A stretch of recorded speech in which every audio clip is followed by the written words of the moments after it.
처음에 시작할 때 우리가 저는 어떤 사람인지부터 해서 설명을 좀 드리도록 할게요.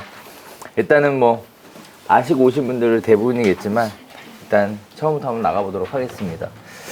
일단은 제가 이런 일을 해왔었어요. 그래서 부동산과 관련된 다양한 일들을 해왔고 또 지금도 현재 하고 있는 상황인데요. 여기 보면은 여기 제 사진 있죠? 그죠? 네. 오늘 중요하게 또 해야 될 얘기가 하나 있어요. 제가 젊은 나이에 시작을 했어요. 그러다 보니까 사회적 편견이라는 것에 시달릴 수밖에 없었습니다. 나이가 젊은 부동산을 모를까요? 나이가 많으면 부동산을 많이 할까요? 여러분 거기에 대해서 어떻게 생각하세요? 부동산 학위를 따면 부동산을 많이 할까요? 부동산 중개업을 잘 할까요? 이런 거가 아무 상관없는데 우리나라 많은 분들은 이런 생각들을 하시는 것 같아요. 나이가 많으면 부동산을 잘 할 것이다. 이런 생각을 하시는 것 같아요. 그래서 제가 부동산을 오픈을 했는데 사람들이 들어오서 저한테 사장님을 찾아요. 들어서 저한테 사장님을 찾아요. 제가 대표라고 얘기를 하면 말고 사장 없냐, 사장. 나이 많은 사장님 없냐, 이런 얘기를 찾아요. 제가 강남에서 오픈했을 때와 강북에서 오픈했을 때의 차이점이 바로 거기 있었습니다. 제가 강남에서 잠실에서 하다가 문을 닫고 그 다음에 두 번째 오픈할 땐 강북에다 오픈을 했는데, 강남에다 오픈할 때는 강남에서는 그런 거 못 느꼈어요. 공인중개사라는 자격사로서 대우, 대접 이런 것들을 그래도 하시던데 강북에 가니까 이런 거 없고요. 사장님 오래요. 사장님 오래요. 자, 그런 편견에 시달리게 됩니다. 그래서 이제 생각을 좀 하게 돼요. 생각을. 또 여러 가지 생각을 하게 되는데 그 중에 하나가 나라는 사람을 좀 알려야 되겠다. 내가 사장이라는 것도 알려야 되겠고, 내가 부동산 중개업을 하고 있는데 어떤 것들이 다른 부동산하고 다른지, 그래서 어떻게 하면 나한테 더 많은 사람들이 찾아오게 할 수 있는지, 이런 것들을 좀 알려야 되겠다. 그리고 내가 부동산에 대해서 얼마나 전문 지식을 갖고 있는지에 대해서 좀 알려야 되겠다. 그래야 무시 안 당할 거 아니에요. 그래서 여러 가지 생각을 하다가 저런 걸 만들기로 했어요. 저걸 만들어서 사무실에 붙이기로 했어요. 자, 저기에서 나왔던 이게 제일 처음에 했던 거예요. 물론 그 이후에는 다른 형태의 것들을 다양하게 이용을 하는데, 제가 수업 시간에는 처음에 한 거와 마지막 한 거 두 가지만 준비를 했어요. 저기다 내용을 써놓으면 저걸 한 사람이 어떻게 생겼는지 얼굴도 알려줘야 될 거 아니에요. 그래야 들어와서 사장 안 찾지. 그래서 제 사진을 찾아봤어요. 그랬더니 제대로 된 사진이 하나도 없더라고. 제대로 된 사진이. 그나마 저 사진은 뭐였냐면 제가 방송 출연할 때 여름이었어요. 여름에 방송국 출연하는 출연진들이랑 기자들이랑 용산에서 그 회식할 때, 그때 사진이에요. 저게 왜 있냐면 기자들이랑 같이 회식을 하다 보니까 막 사진을 찍어주더라고요. 그래서 찍은 사진을 저한테 이메일로 보내주더라고요. 그때 찾아보니까 저 사진이 있더라고. 그래서 나라는 사람을 이렇게 생겼다라는 걸 알려야 될 때 저 사진을 쓰는 게 괜찮겠다. 왜? 인상이 굉장히 부드럽고 편안해 보이니까 저 사진을 보고 사람들이 거부감 없이 날 찾아오지 않을까? 이런 생각을 했었는데, 결정적 치명적 문제가 하나 있었어요. 저 사진 왼쪽 아래에 보면 로고가 있죠? 저 로고 뒤에 혹시 뭐가 있었을까요? 로고를 치면 뭐가 나올까요? 오, 그거 어떻게 이렇게 아세요? 저는 나름대로 애써서 숨긴다고 숨겼으나 사실 완벽하게 숨겨지진 않았죠. 그죠? 제가 개인적으로 저는 포토샵을 몰라요. 잘 다룰 줄 몰라요. 그리고 또 일러스트 잘 몰라요. 네. 하지만 파워포인트는 할 줄 알아요. 자, 그러면 제가 저 술병을 지워버리기 위해서 포토샵을 배울까요? 거기에 대해서 어떻게 생각하세요? 저 술병을 지워버리면 되잖아요. 지워버리기 위해서 포토샵을 배워볼까요? 참고로 저는 그렇게 생각하는 사람이 아니에요. 저까지 거 하나를 위해서 그 많은 걸 배워가지고 할 만큼 그렇게 할 필요가 있을까에 대해서 매우 회의적으로 생각하는 사람이에요. 왜냐면 효율이라는 게 역시 중요하게 여겨져야 되기 때문에 그렇습니다. 효율. 그래서 머리를 쓴 게 포토샵으로 지우는 선택을 하는 게 아니라 위에다 가렸어요. 실제는 제가 붙여놓은 건 저보다 로고를 좀 더 크게 해서 가렸습니다. 그래서 저 뒤에 뭐가 있는지 안 보이게끔 그렇게 했어요. 자, 저거를 저렇게 붙여놨는데 사실은 그래요. 저 내용에 대해서 관심을 가지고 읽으시는 분들이 있어요. 누굴까요? 누가 관심을 가지고 저 내용을 읽을까요? 딱 한 분들이에요. 네, 여기 앉아있는 분들. 얘는 안 봐요. 왜요? 일단 저 사람 누군지 관심 없고요. 저기 적혀있는 글씨를 읽을 만큼 여유롭지도 않죠. 여유롭지도 않아요. 그러면 저라는 사람은 부동산에 대해서 많이 아는 사람이고 이렇게 생긴 사람입니다 라는 걸 제대로 어필할 수 있을까요? 안 되겠죠. 제가 그 목적으로 만들었는데 잘 안 될 거예요. 그럼 이거 어떻게 하면 좋을까? 고민을 하게 됩니다. 그리고 나서 시대가 흐르면서 새로운 다양한 기술들이 만들어지게 돼요. 그 중에 하나가 인포그래픽이라는 기술이에요. 인포메이션 앤 그래픽이에요. 인포그래픽. 즉 사진의 이미지의 형태로, 사진과 이미지의 형태로 내가 표현하고자 하는 정보를 담아서 사람들에게 정보도 전달하고 어필도 하는 이런 식의 새로운 개념들이 등장하기 시작합니다. 벌써 한 6, 7년 된 얘기예요. 네. 그 개념들을 가지고 수정을 해봐야 되겠다라고 결심을 해요. 그래서 똑같이 나와 있는 내용을 수정하기 시작합니다. 이렇게 바꿨어요. 여기에 나와 있는 내용과 여기에 나와 있는 내용은 똑같아요, 사실상. 그런데 사실 여기에 나와 있는 내용보다 여기에 나와 있는 내용이 훨씬 더 내용이 많아. 그럼에도 불구하고 보기가 편하죠. 왠지 더 보고 싶은 생각이 들죠. 그리고 사진도 바꿨어요. 어떤 사진이 들어가 있어요? 여기 있는 사진을 보면 편안하게 보이지만 저 사진이 전문가 같은 느낌은 들어요? 근데 왜 저는 저 사진을 썼죠? 제대로 된 사진이 없으니까 저걸 썼죠. 근데 이 사진은 어때요? 훨씬 더 전문가처럼 보이죠. 전문가처럼 보여요. 그래서 이 생각을 하게 됩니다. 대표님들도 마찬가지. 여러분을 부동산 중개업을 여러분을 알리는 일을 중개업소에서 하게 될 텐데 여러분을 알리는 것 중에 하나가 이름과 얼굴을 알리는 게 가장 빠른 효과를 볼 수 있어요. 이름과 얼굴을 알리는 게. 근데 이제 얼굴을 알리려다 보니까 사진이 있어야 되잖아요. 근데 제대로 된 사진이 저처럼 아무도 없더라고요. 아무도. 네.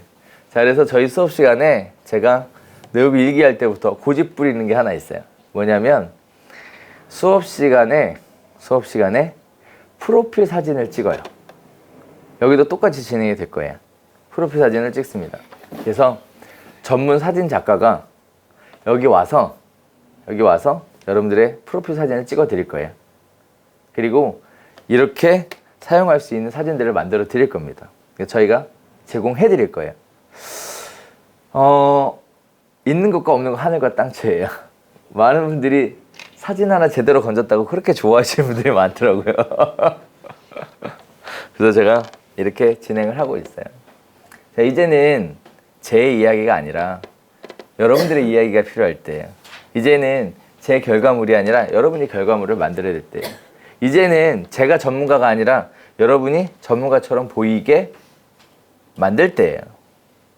어떻게 해야 될까요? 이제부터 하나씩 만들어 가셔야 되겠습니다.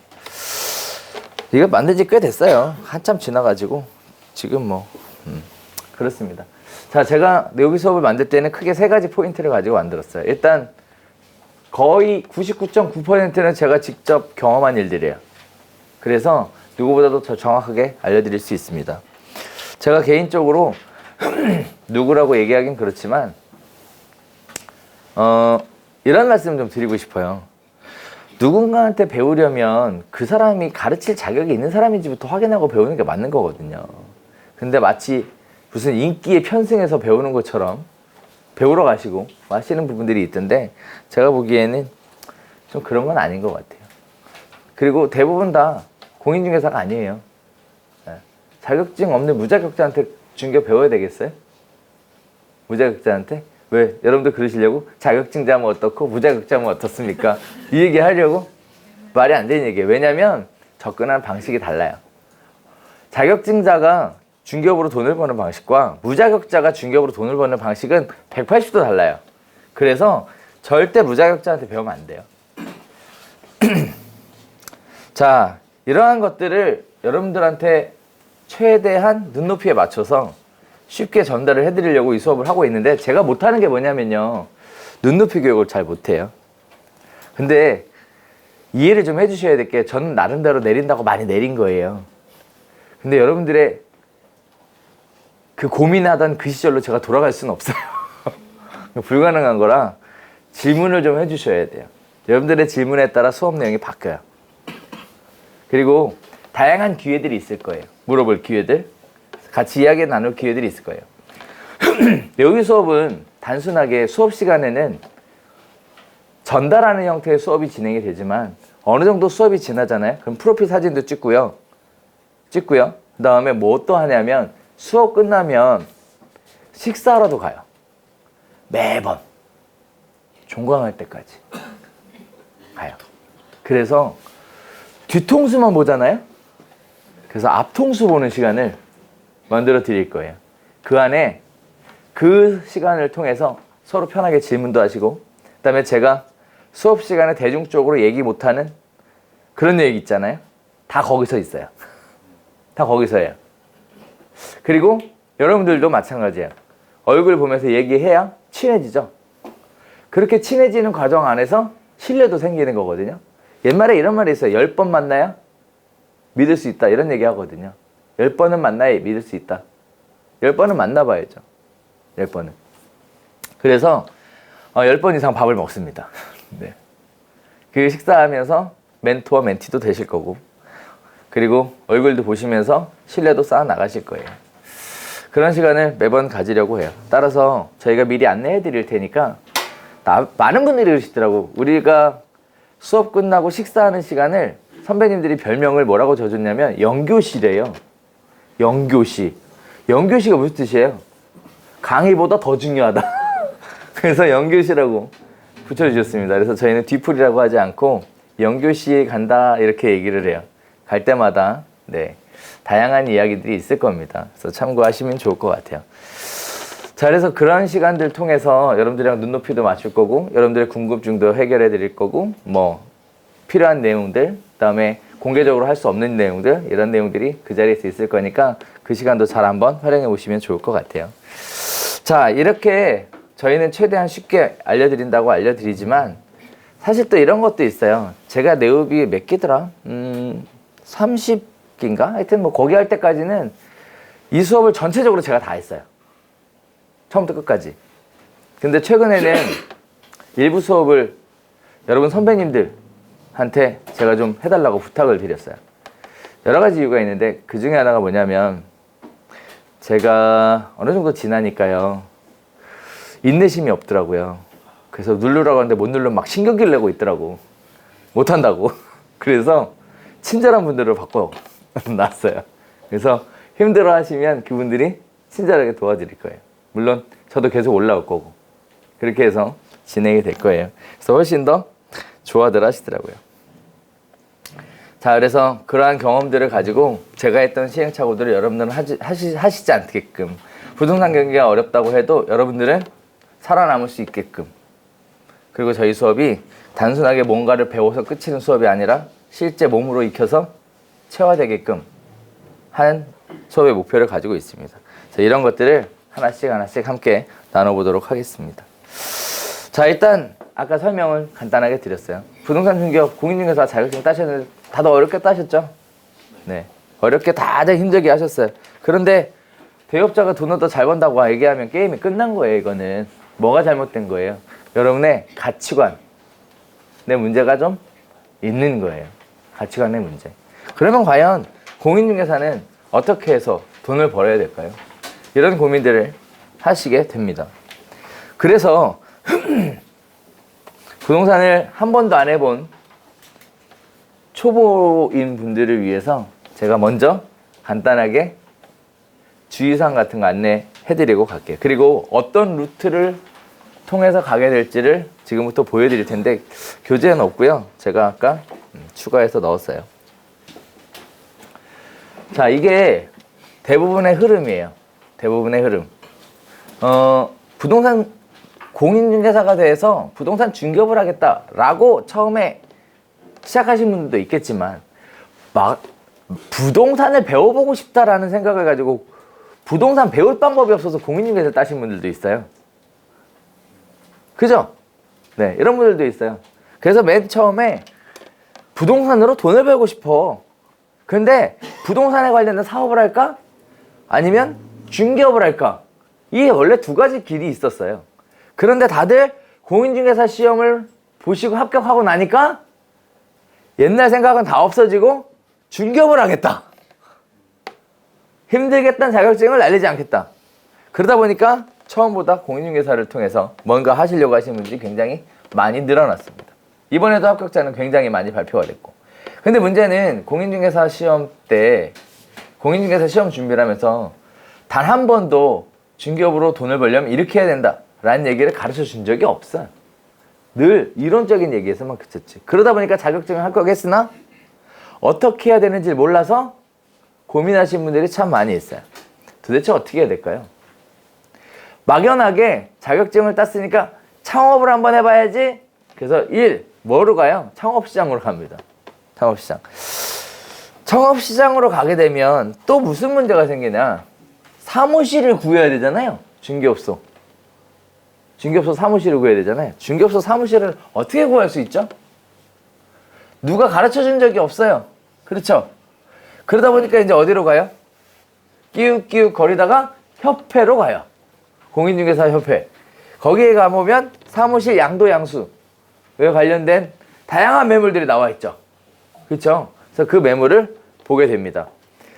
그런데 도대체 어떻게 그 매물들을 찾아가서 봐야 되나? 어떤 매물이 좋은 매물이나 아니냐? 이런 걸 판단할 능력과 기준이 없죠, 여러분들한테는. 그죠? 그리고 또 여기저기 전화하다 보면 또 뭘 느끼냐면 한 개 업소에서 여러 개 매물을 올려놓은 걸 또 발견할 수 있어요. 우리가 이름하여 일명 컨설팅, 중개업 창업 컨설팅 업체들을 또 만날 수 있습니다. 자, 그래서 컨설팅 업체들이 여러 가지 얘기들을 해요. 우리가 사무실도 알아봐주고 나중에 오픈하게 되면 몇 달 동안 잘 운영될 수 있게끔 설명을 해주겠다. 어쩌고저쩌고 얘기를 하는데, 우리가 이게 생각해봐야 될 게 하나 있는 게요. 정말 좋은 사무실, 장사가 잘 되는 사무실이 매물로 나왔을까요? 아니겠죠. 그럴 일은 없어요. 자, 그 다음에 또 하나. 정말 컨설팅 업체들은 사무실이 제대로 자리를 잡을 때까지 와서 봐줄까요? 아니겠죠. 자, 이제 여러분들이 겪게 될 첫 번째 관문이 어디서 생기냐면요. 나중에 이제 사무실을 어떻게 소개받아서 컨설팅 업체를 통해서 소개받아서 들어가잖아요. 그러면 이제 옆에 부동산들이 놀러와요. 오픈했으니까. 그래서 물어봐요. 사장님 여기 권리 얼마 주고 들어왔어요? 물어봐요. 그러면 저 4천 주고 들어왔어요. 그러면 여기 2천에 나왔었는데? 이 얘기를 듣게 돼요. 이 얘기를. 그러면 완전 뚜껑 열리죠. 그래놓고 컨설팅 업체가 어쩌고 말들을 하기 시작하는데 제가 분명하게 얘기해 드릴게요. 불법이 아니에요. 권리금에서 수수료를 받아가는 건 얼마를 받아가든 불법이 아니에요. 그런데 왜 컨설팅 업체를 요구를 해요? 여러분 이 생각도 하셔야 돼요. 결정은 누가 했어요? 여러분이 하셨잖아요. 그럼 책임은 누가 져요? 여러분이 지는 거예요. 왜 컨설팅 업체한테 책임을 지라 그래요? 판단의 기준을 가지지 못한 내가 책임져야 될 일일 뿐이에요. 네. 그래놓고 속았느니 어쩌느니 중개업계는 어쩌고 굉장히 회의를 가지시는데 여러분의 잘못해서 그런 겁니다.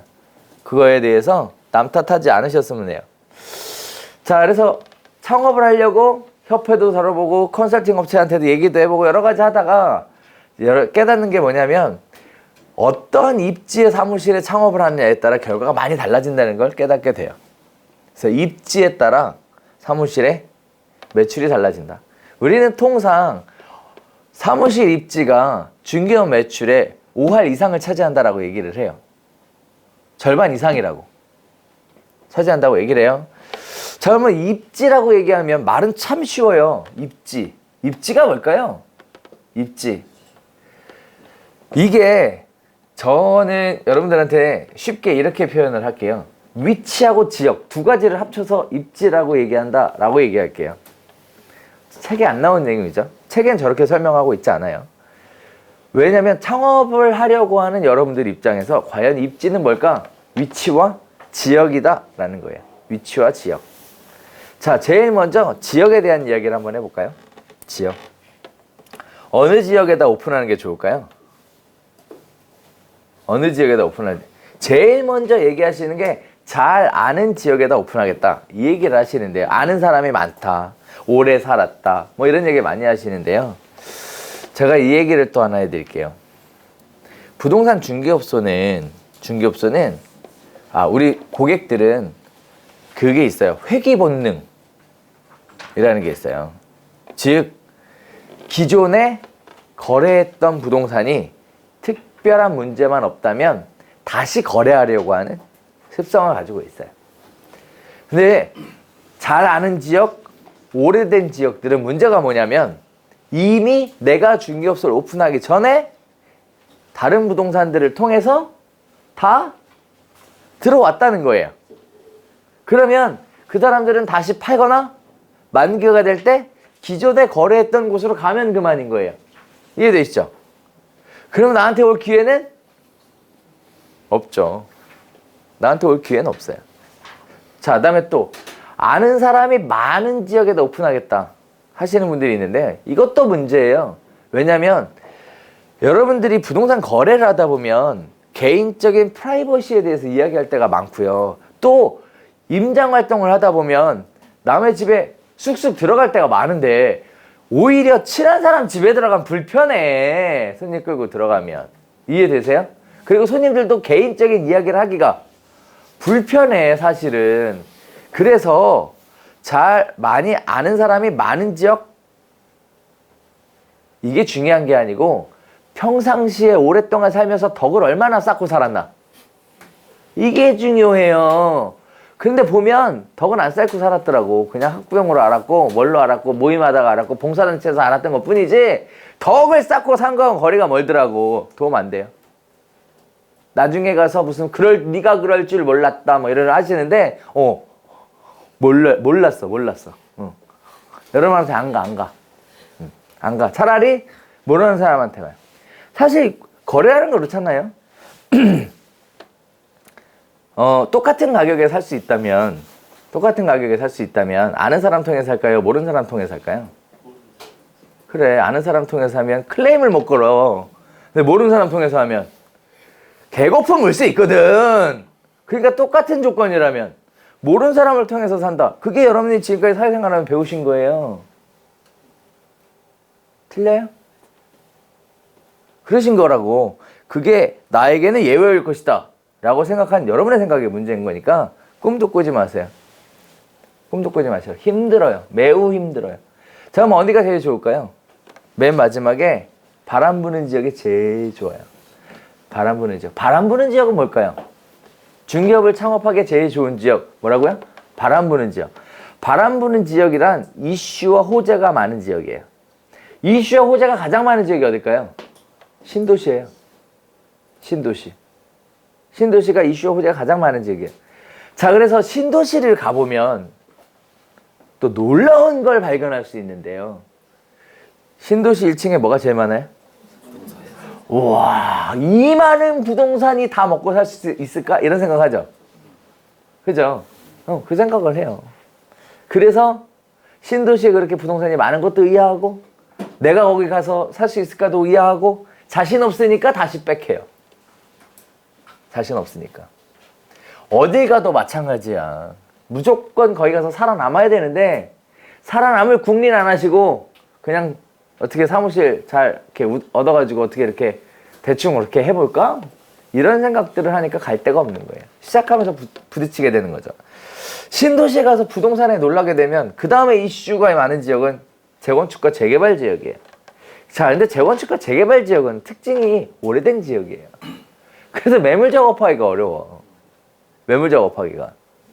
그럼에도 불구하고 그런 거조차 없는 지역보다 재건축이나 재개발 지역이 훨씬 더 하기가 좋아요. 그러니까 1순위는 신도시, 2순위는 재건축이나 재개발 구역이 될 수밖에 없어요.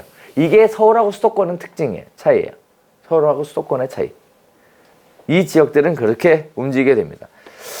자, 그러다 보니 재건축이나 재개발 지역을 하려면 적어도 그 지역에 익숙해지는 6개월이라는 시간이 필요하고, 신도시에 오픈을 하게 되면 적어도 입주장 하나에 처음부터 끝까지를 경험을 해봐야 아, 장이 이렇게 돌아가는 거구나 라는 걸 배워야 되기 때문에 또 6개월이라는 시간이 필요하고, 입주장을 하려고 해도 마찬가지. 재건축이나 재개발이 끝나서 입주를 하려고 하는 지역들도 들어가려고 하면 입주할 때 딱 들어가는 게 아니라 입주 사전 점검 6개월 전에 들어가서 이미 털을 닦아놓고 있어야 계약을 할 수 있어요. 기회가 생긴다고. 그래서 6개월 전부터 사전 점검하는 6개월 동안 계약은 없어요. 버텨야 돼. 버텨야 된다고. 그래서 어느 지역이나 오픈하자마자 돈이 벌리는 지역은 없다. 없다. 하지만 기회가 많은 곳이 여러분들한테 선택의 가장 좋은 지역이에요. 기회가 많은 곳. 그래서 신도시나 재건축이나 재개발 지역이 여러분들이 하기에 가장 좋은 지역이다. 이렇게 정의 내릴 수 있어요. 자, 그러면 지역은 결정이 됐죠. 그러다 보니까 그렇게 많아요. 그죠? 그렇게 많아, 부동산들이. 자, 다음에 어쩔 수 없이 그런데 여러 가지 사정 때문에 바람 부는 지역이 아닌 다른 지역에 오픈을 해야 되는 그런 상황이 발생했다. 그러면 이제 두 번째, 또 여기도 마찬가지죠. 바람 부는 지역으로 가기로 했다. 그래도 이제 두 번째, 어디서 문제가 생겨요? 위치. 어느 위치에다가 오픈할 거냐라는 문제가 생겨요. 어느 위치에다. 어떤 위치에다 오픈하는 게 좋을까요? 유동인구가 많은 지역? 자, 여기는 그냥 막연하게 유동인구가 많다라는 것만으로 위치가 좋다 나쁘다를 얘기하기는 어려워요. 우리는 일단 이 생각을 먼저 좀 해야 돼요. 현실적인 부분. 현실적인 부분. 이 생각을 해야 돼요. 일단 옛말에 이런 말이 있어요. 권리금은 나름대로의 의미가 있다. 위치가 좋으면 권리금이 비싸고, 위치가 안 좋으면 권리가 없죠. 없어요. 부동산 중개업소가 제일 잘하는 게 뭐냐면요, 남의 권리금 평가는 참 잘해요. 근데 제일 못하는 게 뭔지 아세요? 지 사무실 권리금 평가를 그렇게 못해. 자기 사무실은. 그래서 권리가 제일 중요해요, 사실. 권리가 안 좋은데, 나쁜데, 권리가 없는데 좋은 위치는 사실상 있을 수가 없어요. 자, 그럼 우리는 권리에 대해서 좀 알아볼 필요가 있는데요. 크게 권리는 네 종류의 권리금이 있어요. 첫 번째가 시설 권리, 두 번째가 바닥 권리, 세 번째가 영업 권리, 네 번째가 허가 권리라는 네 가지 권리가 있어요. 허가 권리는 이런 거예요. 회원업소를 인수할 거냐, 비회원업소를 인수할 거냐에 따라서 프리미엄의 차이가 붙죠. 그게 허가 권리라고 보시면 돼요. 중개업소에서는. 그 차이가 지난번에 말씀드렸던 것처럼 없기도 하고 1억 8천씩 있기도 하다. 이런 말씀드렸죠. 강남의 재건축 아파트 단지를 거래할 수 있는 공동주택권이라는 게 별도로 거래가 돼요. 별도로 거래가 돼요. 그래서 개포나 반포 같은 경우에는 재건축 단지마다 거래할 수 있는 업소 수가 정해져 있고, 그 공동중개권을 갖고 있는 업소들끼리만 거래를 하고, 그 업소 거래권만을 별도로 사고 팔기도 해요. 업소 거래권만을. 이렇게 하기도 합니다. 자, 그래서 허가 권리란 뭐냐? 회원업소를 인수할 거냐, 비회원업소를 인수할 거냐에 대한 차이를 허가 권리라고 얘기해요. 자, 그 다음에 영업 권리가 있어요. 영업 권리는 이렇게 생각하시면 돼요. 영업 권리를 지불한다라는 얘기는 기존의 중개업을 했던 데를 인수할 거냐, 아니면 새로운 가게를 인수해서 중개업소를 만들 거냐? 우리 입장에선 그렇게 보는 게 제일 쉬워요. 기존의 중개업소를 인수할 때 메리트는 뭘까요? 명단이죠. 우리가 흔히 얘기하는 고객 장부. 자, 근데 문제는 그거예요. 고객 장부를 계약하기 전에 안 보여준다는 거예요. 따라서 적절한 영업 권리냐 아니냐를 알 방법이 없다라는 거죠. 없다라는 거예요. 그리고 또 이런 경우들도 있어요. 기껏 인수했는데 실장이 지난달에 나가면서 장부를 복사해 갖고 나가는 경우. 이런 경우들도 비일비재해요. 그런데 그 옆에다가 오픈해 놓고 있는 경우. 이런 경우들. 그러면 사실상 영업 권리를 지급할 필요가 없는 것들. 이런 것들에 또 많이 속게 됩니다. 자, 그래서 영업 권리는요, 그러한 부분들을 따져 물을 수 있어야 되고요. 검증할 수 있는 시간을 잔금 전에 치를 수 있어야 돼요. 치를 수 있어야 돼요. 얘는 나중에 우리가 수업할 때 알려드릴 거예요. 우리 카페 있죠? 네오비 카페 이따 안내해 드릴 텐데 거기 보면 제가 다 써놨어요. 네, 뭘 체크해라 뭘 체크해라 해서 기존 중개업소를 인수를 할 때 특약사항에 들어가야 되는 내용 다 정리해놨어. 네, 그 내용대로만 계약하면 큰 문제가 없어요. 네, 그렇게 해놨습니다. 남들이 보면 기절하는 내용들이에요. 네. 장난치려고 준비하고 있던 사람이 그걸 딱 만나는 순간 머리가 하얘져서 계약을 해야 되나 말아야 되나 고민하는, 네, 그 장난 못 치게 하는 그런 특약사항들이 따로 있어요. 제가 알려드릴 거예요. 자, 그 다음에 허가 권리하고 영업 권리 설명을 드렸어요. 사실 지불할 만한 가치가 있다면 두 가지 지불을 하면 상관없어요. 그거는 늘 그렇게 거래되어 왔던 거기 때문에 내가 어떻게 특별하게 뭐 할 수 있는 것들도 없어요. 그건 이제 뭐가 남냐면 시설 관리하고 바닥 관리가 남는데요. 시설 관리는 말 그대로 중개업소의 시설은 어떻게 하는 게 좋을까요? 이것도 여러 가지 얘기들이 있는데 저는 중개업소 시설과 관련돼서 이렇게 결론을 내리고 있어요. 그 지역 주민의 수준에 맞춘다. 소득 수준에 맞춘다. 즉 소득 수준이 높은 지역에 가서는 뭐 해야 돼요? 샹드리제 달고 LED 넣고 앞에다가 뭐 간접 조명 넣고 막 이런 식의 목공 작업이 기본적으로 들어가야 돼요. 그러면 기본적으로 인테리어 세팅하는 데만 최소 4천 이상이 들어갈 겁니다. 최소 4천 이상. 자, 근데 소득 수준이 그닥 높지 않다. 이러면 어떻게 돼요? 그냥 페인트 칠만 해도 돼. 페인트 칠만 해도. 요새는 또 목공자 안 하고 페인트 칠해서 이렇게 그 등만 이렇게 레일 조명 깔아서 인테리어 하는 경우들도 굉장히 많죠. 그렇게 하는 경우들도 많아요. 자, 이게 뭐다? 시설 권리다. 자, 그러면 가장 기본적인 거, 간판, 뭐 썬팅, 간단한 집기, 그 다음에 에어컨, 그 다음에 컴퓨터, 뭐 요 정도 세팅하면 비용이 얼마나 들까요? 요 정도 하면 싹 다 해서 2천 정도면 하고도 남아요. 물론 사무실 평수에 따라 틀리지만 15평, 실평수 15평 정도 풀 세팅 들어가는데 2천 정도면 돼. 그게 시설 권리죠. 시설 권리예요. 얘는 다른 중개업소한테 넘기게 되면 2천을 다 받을 수 있나요? 사실 모든 게 감가상각이라는 게 되잖아요. 에어컨도 살 때나 비싸게 주고 살지 팔 때도 비싸게 주고 팔아요. 근데 이게 또 참 안 되는 게 뭐냐면 제가 투자할 때요 시설에 3천 투자했거든요. 그러니까 나갈 때도 얼마 3천은 받아야 돼요. 말이 안 되는 거죠. 전부 다 감가상각돼서 빵원인데 들어간 돈만 생각하고. 네. 자, 그래서 시설 권리는 지역 수준에 맞춰 보시면 돼요. 대신 이거 하나는 보셔야 돼요. 권리에 따라서 붙는 게 뭐냐면 월세죠. 월세. 보증금은 어차피 돌려받는 돈이니까 아무 상관없어요. 권리가 결정됐으면 그 다음에 따라오는 게 월세인데 제가 월세 관련돼서는 이런 말씀을 하나 드리고 싶은 게 초보자는 처음 오픈하는 사무실을 월세 250이 넘어가는데 안 가는 게 좋다. 넘기지 않는 게 좋다. 라고 말씀을 드려요. 월세가 250이면요. 그 300짜리 사무실이에요. 부가세 25만 원 붙죠? 그 다음에 기본 관리비 붙잖아요. 300짜리 사무실이야. 초보자가 월세 300을 내는 거는 쉽지 않은 일이에요. 쉽지 않은 일이에요. 그래서 초보자들은 딴 거는 어차피 다 돌려받을 수 있어요. 권리금도 돌려받을 수 있고 다 돌려받을 수 있어. 보증금도 돌려받고. 근데 뭔 안 돼? 이 월세는 힘들거든. 그래서 그 정도만 보시면 될 것 같아요. 자, 그러면 이제 제일 중요한 뭐가 남냐? 이제 바닥 권리야. 결국은 위치는 바닥 권리금이 결정한다. 이렇게 얘기해도 과언이 아닙니다. 위치는 바닥 권리금이 결정한다.